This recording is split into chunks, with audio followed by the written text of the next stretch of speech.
Take it away. Okay. Do do do do do do do. Do do do do do do do. Listen to how I articulate that part of the phrase. Do do do do do do do. Do do do do do do do.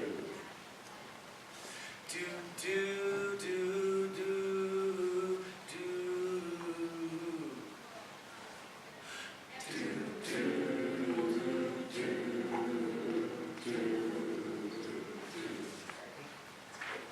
Now, the section of the phrase where it isn't re-articulated by another do, that's marked by a slur. And if we open to an Irish vowel, if you're not Irish, and you look in the melody, you can see that there is a line connecting that part of the phrase.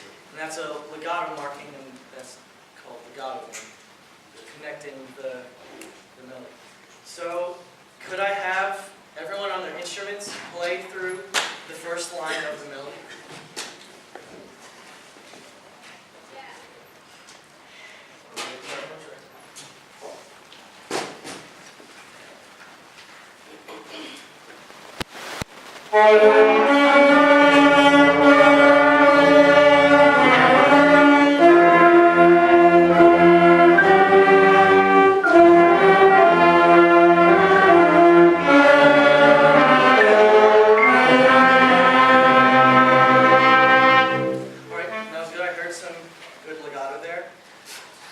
This piece, it's an Irish ballad. It's sort of a mournful, slow, sweet piece. And the melody has to be a little tender. We have mezzo forte and the dynamic in the actual part of the piece, so not too loud, but not too soft. Now, I will go through the melody again, and this time keep that in mind. Not as much of like a loud blast, but more just like smooth, and really love the melody, make you feel the sweetness of it.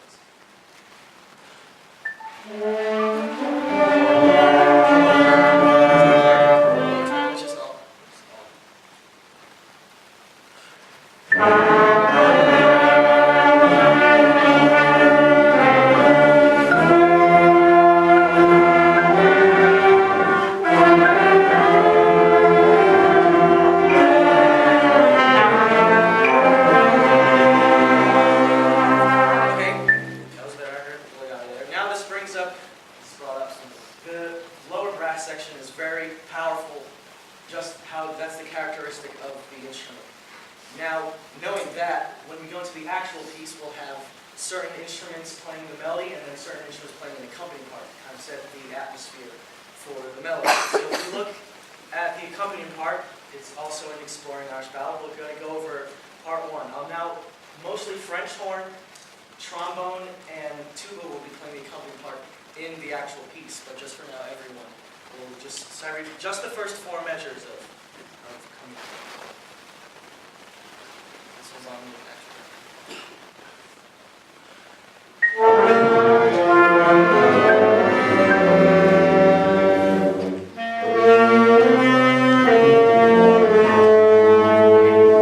we had it in the second half. Let's go for it.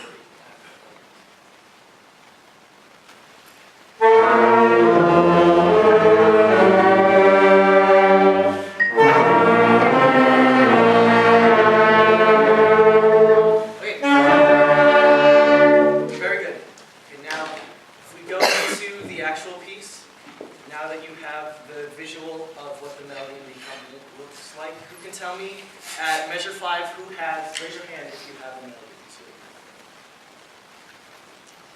Yep, saxophones. And then French horns, they can look, they see they have the accompanying pattern.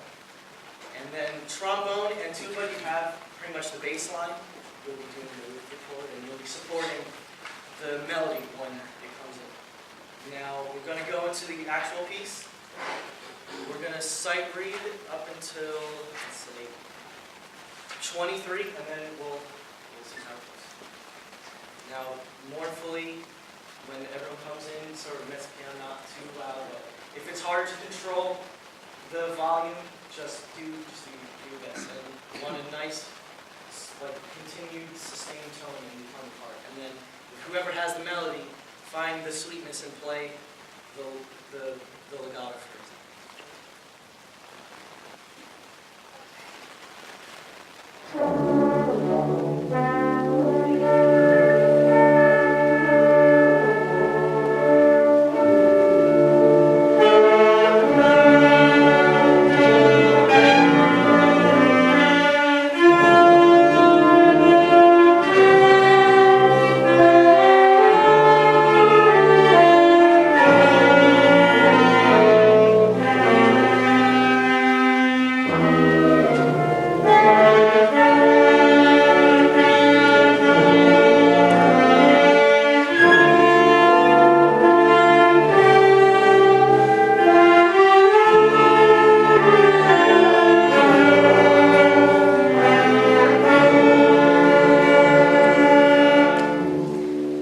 Saxophone's excellent. That was very good playing the melody. The flute accompanying part, you hear that very well. And with the lower brass, do you find it difficult in some sections to like hold out the full note?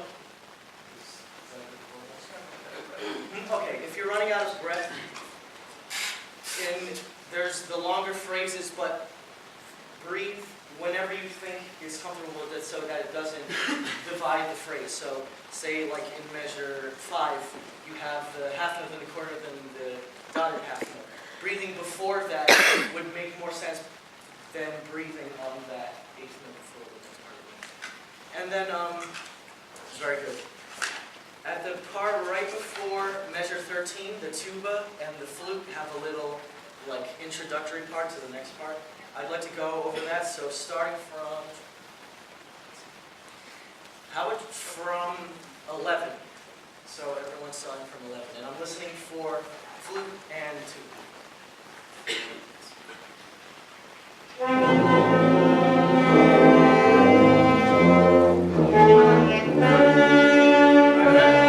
That's very good. I heard well, we just gotta continue when we're actually going through.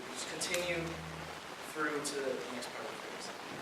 Now that was very good. Now at 23, who has the melody now? I'm sure it's not just the trumpets. Very good. Yes. Okay. Now when we're switching roles and when a different instrument is taking the melody versus the accompaniment, I want whoever was playing the melody before and is playing a accompanying part to back off a little bit to make way for the new people coming in for the melody. And that goes as a rule throughout the whole piece. It's really about balancing the accompaniment. So we'll start from measure 22 from the downbeat, and then we'll go to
not so much that it doesn't come out, but just enough so that we can hear the rest of the song. So you're hearing a lot of good stuff from the accompaniment part in saxophones, trombone, and mallet. Sit tight for a second. And yeah, that's pretty much it. So let's Just run from the beginning up to that part of the music.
Okay, there was a lot of good stuff happening in there. At some point it seemed as if we weren't on the same measure, but that will easily be fixed through more repetitions and then Thank you, Michael. Observations from Michael? Comments? Well, that was the farthest we got through the song, I think, from any of the teachers, which was good. It's nice. I thought not to be like going through everything on the 6th Lauren page. We just jumped in, did it, and that was, I thought that was great.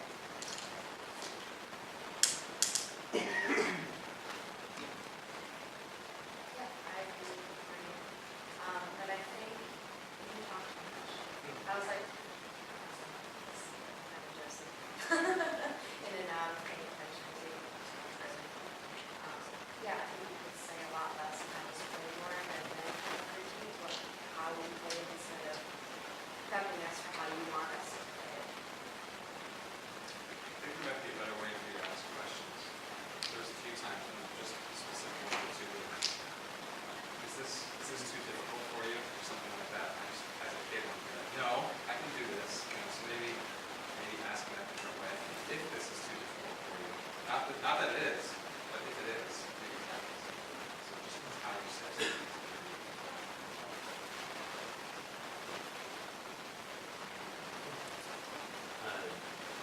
Yes, all of them.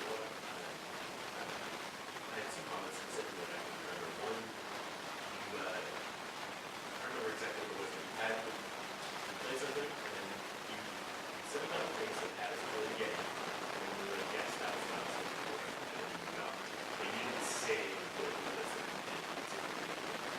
So we don't know what it was, but we're sure it was. And the second, right, I completely,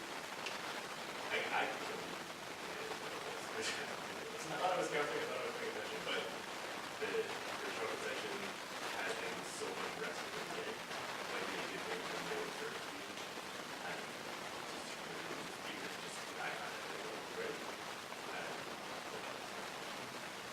think that a lot of times in between repertoire, or in between, repetitions, I don't think you were giving, I didn't really have a good idea of what you wanted. I think that every time you stop on someone to talk, there should be some type of directive, and I just wasn't getting directives from it.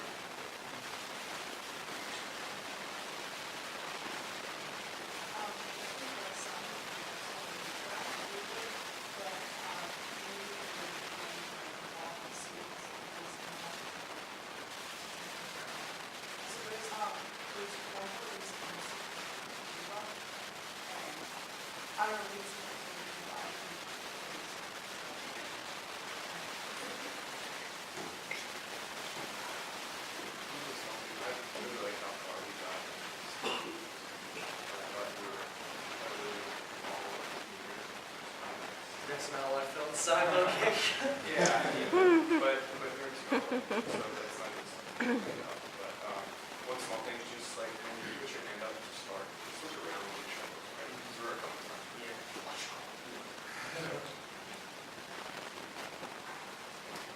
I had that same thought, Michael, when you're dealing with instrumentalists, always have to consider getting the physical instrument ready to be able to give the best sound. And sometimes that just takes a little longer. And it just takes a good visual check.